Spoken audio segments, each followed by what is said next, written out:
네, 반갑습니다. 리얼 미국 주식입니다. 오늘 리얼 미국 주식은 미국 증시 GDP가 급등했습니다. 폭등장이 다시 시작될지 많은 분들이 궁금할 것 같은데 오늘 그 GDP에 대해서 한번 깊게 열어보고 과연 앞으로 어떻게 GDP 성장률이 추가로 나올지 아니면은 어떻게 될지 하나하나 정리해 드리니까 꼭 영상 끝까지 시청해 주시길 바라겠습니다.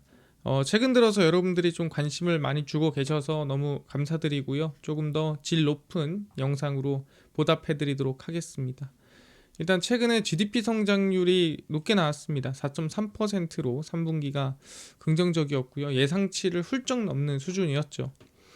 상무부에서 3분기 미국의 GDP 증가율이 약 4.3% 집계가 됐습니다.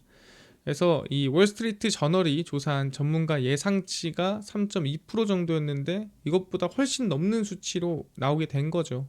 근데 사실 0. 몇 프로 정도는 뭐 추가로 나올 수는 있는데 사실 1% 정도면 진짜 거의 서프라이즈라고 볼 수 있는 거거든요. 그래서 미국 경기가 이렇게나 좋나? 좀 안 좋나라고 생각했는데 나쁘지 않은 것 같은데 라는 전망들이 나오는 거죠. 또 반대로는 이렇게 좋은데 금리 인하를 추가로 할 필요 있어? 뭐 이런 생각도 하기도 하고요. 그래서 앞서 1분기 GDP는 0.6%로 역성장을 했거든요. 그러니까 올해 1, 2, 3분기가 왔잖아요. 1분기 때는 GDP가 마이너스였어요. 그러다가 2분기에 3.8%로 반등을 했고요.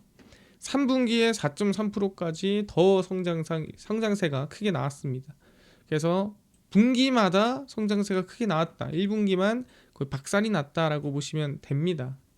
그래서 1분기에는 트럼프 정부의 관세부가 움직임에 미국 기업이 재고 확보를 위해 수입을 일시적으로 급격히 늘린 것이 GDP를 끌어내렸다라고 일단 얘기가 돼 있습니다. 그러니까 이 GDP가 관세를 부과하기 전에 많은 사람들이 사재기로 수입을 엄청 땡기다 보니까 그 수입 물량 때문에 GDP가 박살이 났다. 근데 그 이후에 사재기를 해놨으니까 뭐 그다음부터는 수입을 좀 덜 하지 않겠습니까? 평소보다 여기 몰아서 했으니까. 그러니까 이제 반등한 거 아니냐 이렇게 얘기를 하는 거예요. 근데 여러분들이 GDP 계산식을 모르면 이게 무슨 의미인지 몰라요. 수입이 늘어난 거랑 역성장한 거랑 뭐 뭔 상관이야 라고 할 수 있거든요. 그래서 이거에 대해서 한번 알려드리려고 합니다. 이번에 왜 GDP 성장률이 3분기 4.3% 서프라이즈가 나왔나 설명드립니다. 이번에 이제 이 상호관세가 8월 7일부터 발효를 했습니다. 이게 저는 상당히 중요하다라고 보고 있어요. 이게 뭔 소리냐? 일단 첫 번째, 우리 GDP를 계산 어떻게 하냐? 소비를 한 거랑 투자를 한 거랑 정부 지출한 거랑 그 다음에 순수출. 수출에서 수입 뺀 거를 더합니다. 그래서 이걸 다 더하면 GDP가 된다라고 보시면 될 것 같아요. 그럼 여기서 사실 GDP를 깎아먹는 행동은 뭐예요? 아무것도 없어요. 소비가 늘면은 GDP 올라가고요. 투자가 늘면은 당연히 GDP 올라가겠죠. 정부 지출이 늘면은 GDP 올라갑니다. 근데 유일하게 수출도 늘면은 GDP가 올라가는데 이 수입만 얘만 늘어나면은 어떻게 돼요? 순수출이 줄어드니까 수입이 늘어나게 되면은 GDP가 하락할 수밖에 없는 상황이에요. 그래서 뜬금없이 예를 들어 수입을 원래 100 정도를 한다. 그럼 4분기에 나눠서 뭐 25씩 하지 않겠습니까? 그러면은 GDP가 평탄하게 나오거나 정말 좋을 때는 훨씬 좋게 나오겠죠. 근데 그 수입이 갑자기 여기로 몰리는 거야. 25씩 때리던 거를 뭐 특별한 일이 생겨가지고 1분기에 50으로 몰아버려. 그 다음 0, 25% 이렇게 돼버리면은 1분기에 역성장하는 거고 수입이 몰렸으니까 그 다음에 뭐 2분기, 3분기 나쁘지 않게 나오고 그 다음에 4분기에 그냥 그저 그렇게 나오게 되는 거거든요.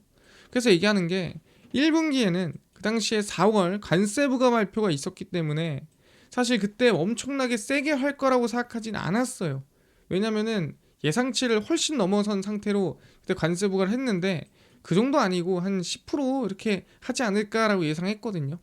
그래서 미리 기업들이 사재기를 하고 있었습니다. 그러다 보니까 1분기에 수입 물량이 엄청 늘었어요.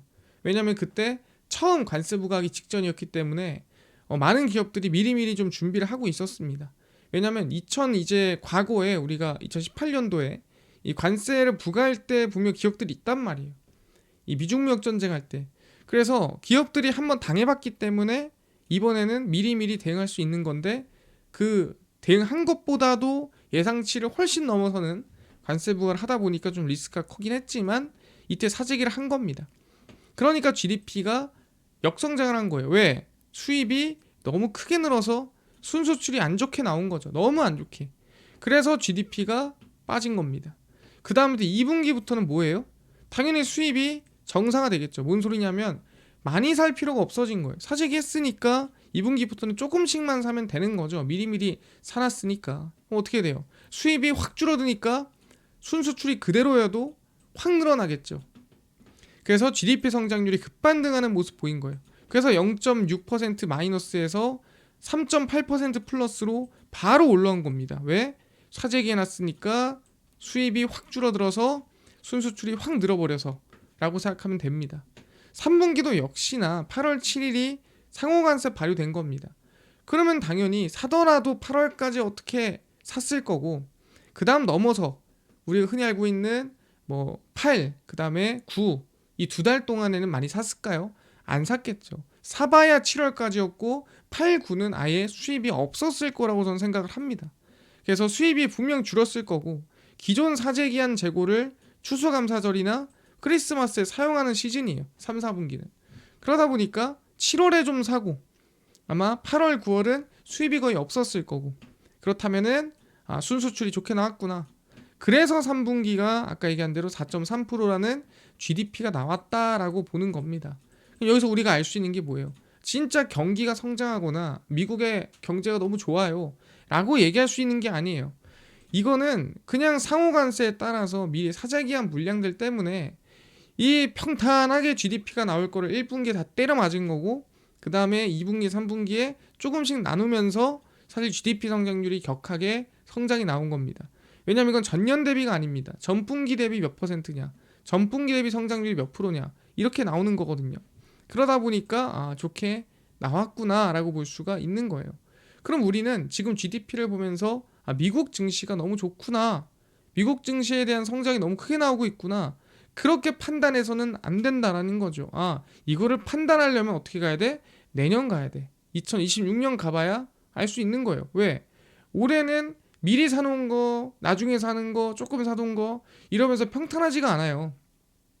내년에는 그런 게 없잖아요. 그러면은 정말로 GDP 성장률이 얼마나 나오는지 명확하게 확인해 볼 수가 있는 거죠. 그래서 진짜는 2026년도부터라고 생각합니다. 여러분들이 진짜로 투명하게 보고 싶다면 그때 보세요. CPI도 마찬가지입니다. 이번에 소비자 물가지수 발표했지만 믿을 수 없었죠. 왜냐면은 주거비라든가 아니면은 일정 부분의 수치들은 다 계산도 안 되고 셧다운 때문에 확인도 안 되고 그냥 얼추 맞춰가지고 넣는 것도 많았고 믿을 수 없는 CPI가 상당히 많았습니다. 그렇기 때문에 진짜 수치는 2026년도부터 다 나올 거라고 생각을 해요. 그래서 2025년에 미리 사재기하던 물량은 연말 추수감사절 크리스마스 소비 시즌에 모두 소진합니다. 그러니까 우리는 지금 추석이라든가 설날이 보통 연초나 아니면 연말 이렇게 살짝 나눠져 있단 말이에요. 근데 미국은 싹 몰려 있어요. 11월, 12월에 추수감사절 크리스마스 거의 놉니다, 이분들은. 왜냐면은 이분들한테 연말은 지금이 아니에요. 왜냐면 회계연도 마감이 언제냐면 9월 말입니다. 그러니까 이분들은 9월 말에 마감 싹 때리고 그 다음에 10월, 11월, 12월 놀아버리는 거예요. 대부분. 그래서 이때 소비를 싹 하고 이때 연말 콘서트부터 해서 다들 그냥 거의 놀자판이에요. 그래서 이때 소비를 막 합니다. 우리가 이 명절에 소비하듯이. 그리고 난 다음에 언제? 연초가 되면은 이제 그 소비를 엄청 하던 거, 할인 엄청 하던 거 다 정상화가 돼요. 그래서 2026년부터는 투명하게 관세를 유예했냐 안 했냐 이런 거 아예 없고요. 15% 부과하면서 수입을 해와야 합니다. 지금 상호관세 부과됐죠. 그래서 누군가는 그 관세를 부담을 또 하긴 해야 돼요. 2026년도에 가면은. 그래서 기업이 관세를 부담해서 수익이 줄던 아니면 소비자가 가격 인상으로 부담을 하던 해야 기존 수입하는 물량대로 증가할 거다라고 생각하면 될 것 같아요. 그러니까 어쨌든 누군가는 가격에 대한 부담을 해야 되고 그 다음에 작년처럼 사재기 하지 않고 일반 물량으로 들어올 거라고 생각을 하는 겁니다. 그러면 미국은 연말에 소비가 몰립니다. 그래서 연초에 소비가 좀 줄어요. 그 다음에 재고 소진으로 연말까지 쓸 거 다 썼잖아요. 그럼 이제는 재고가 없죠. 그럼 이제는 수입을 해와야겠죠. 수입 물량이 분명 1분기에 늘어날 겁니다. 그럼 어떻게 되겠어요? 소비는 줄고 수입은 늘고, 그럼 1분기 GDP 성장률이 안 좋을 확률이 높겠죠. 왜냐면은 방금 전에 저희가 GDP 계산을 할 때 소비가 늘어야 되는데 연말에 다 때려놨기 때문에 1분기 소비는 안 좋을 가능성이 매우 높고요. 왜냐면은 뭐 이벤트가 없으니까. 수입은 이미 재고 소진 끝났기 때문에 늘어날 확률이 높습니다. 그렇게 되면은 사실 GDP가 마이너스 역성장까지는 모르겠지만 그렇게 좋지 않을 확률이 높다라는 거 여러분들이 알고 있어야 돼요. 아, 그렇구나.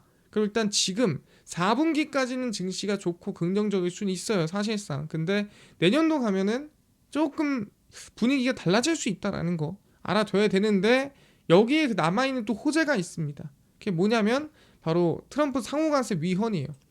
야, 너 관세 부과한 거 그거 법적으로 불법이야. 결론 안 났습니다, 아직. 트럼프 대통령은 나는 국제경제비상권한법 IEPA에 따라 주요 무역 교역국들에게 상호관세를 부과했습니다. 이게 뭐라고 했죠? 1977년도에 발효된 거고요. 뭐 나라가 좀 위기에 처하거나 문제가 있다 생각하면은 국가 비상사태를 선포를 하고 뭐 경제적인 뭐 제재라든가 이런 것들을 할 수 있는 거고, 뭐 이걸로 나는 관세를 부과했다라고 하는 거죠. 근데 일반적으로 관세를 부과하는 거는 의회의 권한입니다. 근데 그 의회의 권한을 너가 뭔데 침해하냐에 대해서 재판을 건 거예요. 그래서 민주당 성향의 주 정부들과 기업들은 소송을 제기를 했고요. 그래서 1심, 2심은 일단 불법이라고 판결을 했습니다. 3심 남았죠. 그래서 3심에서 사실 뭐 무죄가 나올 확률이 높다라고 하지만 모를 일입니다. 유죄가 나올 수도 있는 거예요. 그러니까 불법이다라고 판결할 수 있는 거죠. 그러면 어떻게 해야 돼요? 상호관세 취소되고요. 그 다음에 관세 수입 나온 거 다시 돌려줘야 돼요. 그래서 연말에서 한 연초쯤 이게 발표가 됩니다. 그래서 3심 판결에서 트럼프 불법 판결이 지속이 된다면 1심, 2심에 이어서 3심까지 최종 판결까지도 그렇게 된다면 당연히 증시는 상방 슈팅 가능성이 있어요. 근데 이거는 뭐다? 제가 봤을 땐 이게 마지막 상방 슈팅일 확률이 있습니다. 만약에 3심에서 불법 판결이 나온다면. 왜? 불법 판결이 나오더라도 이제 301조라든가 여러 가지 관세를 부과할 수 있는 방법이 남아있긴 하거든요. 그러니까 불가능이 아니에요. 그러다 보니까 아마 상방 슈팅 빵 하고 트럼프는 멈추지 않을 거다, 뭐 이런저런 이유로 나는 무역법에 대해서 더 관세 부과를 할 거다, 뭐 이럴 수가 있습니다. 그래서 아마 마지막 이거는 이벤트 정도는 남아있다라는 거 여러분들 알고 있으면 아마 도움이 되지 않을까 생각을 하고요. 그 다음에 이번에 여러분들이 중요하게 생각하는 게 뭐냐면, 제가 얘기를 했었어요, 전에. 이번에 학자금 대출 미국에서 연체된 사람들 이제 압류가고 시작됩니다라고 얘기를 했었거든요. 근데 그게 공식적으로 발표가 됐습니다. 그래서 학자금 상환 불이행을 한 사람들 임금 압류가 시작이 돼요. 임금 압류가 원래 2020년도부터는 막혔어요. 그때는 야, 너네 진짜 망할 수 있으니까 봐줄게 이러면서 압류를 안 했거든요. 근데 미루다 야, 이건 좀 아니지 해서 이번에 압류를 시작했습니다. 그래서 미국 교육부가 학자금 대출 상환 불이행자들의 임금을 압류키로 하고 2026년 1월 둘째 주부터 약 1000명에게 통지서를 발송할 건데 1000명밖에 안 되는 게 아니에요. 총 한 500만 명쯤 됩니다. 엄청 많아요. 그러니까 훨씬 더 늘어날 겁니다. 점점. 연방정부 기관이 법원 명령 없이 직접 고용주에게 압류 명령을 내려 직원급여 중 15% 이하에 해당되는 금액을 공제합니다. 그러니까 15%까지 돈을 뺏어올 수 있는 거예요. 그래서 학자금 대출 채무 불이행자가 500만 명이 넘고 이 밖에도 거의 400만 명이 연체자다라고 하고 있습니다. 그래서 상당히 지금 많은 사람들이 돈을 갚아야 되는데 안 갚고 있습니다. 이분들은 뭐다? 지금 돈 벌고 있으면 강제로 내가 추징해 갈게. 근데 여러분들이 아셔야 될 건 한국도 그래요. 한국도 학자금 대출 안 갚으면은 나중에 결국에는 원천징수처럼 땡합니다. 바이든 행정부 때 도입된 학자금 상한계획 조정 제도인 세이브를 또 폐지를 하고요. 그 이외에도 여러 가지 대출받을 수 있는 부분도 다 좀 많이 좁혀졌습니다. 그래서 사실상 지금 방법은 내 통장에 들어오는 월급이 뜯기는 것밖에 없어요. 근데 뜯기면 문제가 뭐냐? 사실 뜯겼을 때 문제는 학자금 대출 연체된 사람이 막 돈이 막 넘치는 사람일까요? 아니에요. 대부분 돈 없고 어려운 사람들입니다. 그래서 이 사람들은 여유가 많은 사람들이 아닙니다. 여유가 없는 저소득층이에요. 그럼 15% 압류가 시작된다면 임금의 15%가 다른 곳에 소비를 못 한다는 소리예요. 그러니까 이분들은 200만 원 벌면 200만 원을 꽉꽉 채워서 쓰시는 분들이에요. 이자랑 밥값이랑, 그러니까 정말 사치를 부리지 않아도 생활비가 200만 원이 꽉꽉이신 분들입니다. 그래서 주택담보대출이라든가 거기에 대한 이자, 원금, 아니면은 그거 아니더라도 월세 들어가신 분들, 아니면 중고차 오토론. 미국은 자동차 없이면 못 살잖아요. 그래서 중고차 오토론도 정말 돈이 없어도 대부분 있거든요. 그래서 저소득층은 저축된 돈도 없고 압류가 시작되면 다른 대출이잖아, 원금 상환이 멈추게 되고 추가적인 리스크가 발생하고 소비도 안 돼요. 그래서 소비도 줄고요. 그럼 당연히 경기가 좀 힘들어지겠죠. 추가적으로 다른 좀 불안한 대출들에 대한 자금 갚는 게 막힐 수도 있고, 그럼 그 대출이 연쇄로 작용을 할 수도 있는 거예요. 크게는 모르겠지만 소비도 줄고 위험한 저신용자 오토론 리스크도 커지는 상황입니다. 좋지 못해요, 상황이. 그래서 이 부분들이 언제 2026년도 상반기부터 시작이 된다라는 거 알아두셔야 됩니다. 이해가 됐고요. 그래서 결론을 내봅니다. 미국에서 발표되는 CPI, 소비자 물가지수 하락도 믿을 수가 없었죠. 왜냐하면 워낙에 이 수치가 만들어진 게 많았고 안 들어간 게 많았습니다. 그래서 이번 3분기 GDP 성장률 발표도 사실 애매해요. 아까 얘기했죠. 관세로 인한 사재기와 재고 소진 기간으로 수입이 줄어 이번 3분기 GDP 성장률이 비교적 성장한 걸로 보이는 거지 실제로 그렇다고 보기는 어렵다라는 거예요. 이게 관세 때문에 좀 이게 한쪽으로 몰려서 그런 거지. 그래서 2026년 1분기부터는 소비도 줄어들고, 왜냐면은 소비 시즌이 끝났으니까. 수입은 관세 부과를 한 수준 비싸게 사와 부정적인 영향 줄 거고, 수입 자체 물량도 늘어날 겁니다. 이젠 재고도 없으니까 1분기에. 그리고 아까 얘기한 대로 여기서 또 압류까지 진행이 될 거고, 그래서 12월 1월까지는 저는 나쁘지 않을 거라 봐요. 왜 얘기한 대로 GDP 성장률 괜찮을 거고 4분기까지 재정 매입으로, 재정증권 매입으로 당연히 유동성 늘어날 거고 1월 초까지 전 좋을 거라 봅니다. 그래서 그 이후는 조금 이제 불안하긴 한데 재정증권 매입 물량이 어떤지, 금리 인하에 대한 방향 어떤지 보면서 다시 한번 판단할 수 있을 것 같고, 일단 지금까지는 증시가 괜찮을 거다. 1월 초까지는 일단 좋게 보면서 가자 말씀드리도록 하겠고요. 여기서 만약에 트럼프 이번에 상호간세 위헌이 뜬다, 마지막 슈팅으로 보시면 될 것 같습니다. 이해가 됐고요. 그래서 시장을 최대한 여러분들이 이해할 수 있게 방향성을 같이 한번 나눠보자, 이런 방향에서 영상을 준비하고 있고요. 그 다음에 저희가 여러분들한테 좀 영상이 안 올라가는 날은 좀 정보가 많이 필요하잖아요. 그래서 저희가 무료 텔레그램에서 중요한 미국 정보 뉴스 실시간 내용들을 같이 이제 공유를 저희가 해드리고 있습니다. 그래서 보시면은 저희가 이제 이 링크, 저희 텔레그램 링크 들어오시면은 실시간 뉴스라든가 정보들 저희 같이 공유를 많이 해드리고 있어요. 특히 미국 내부에서 나오는 내용들 전부 다 같이 공유해드리니까 꼭 텔레그램 무료입니다. 입장하셔서 정보들 같이 공부하시면 좋을 것 같다 말씀을 드리고요.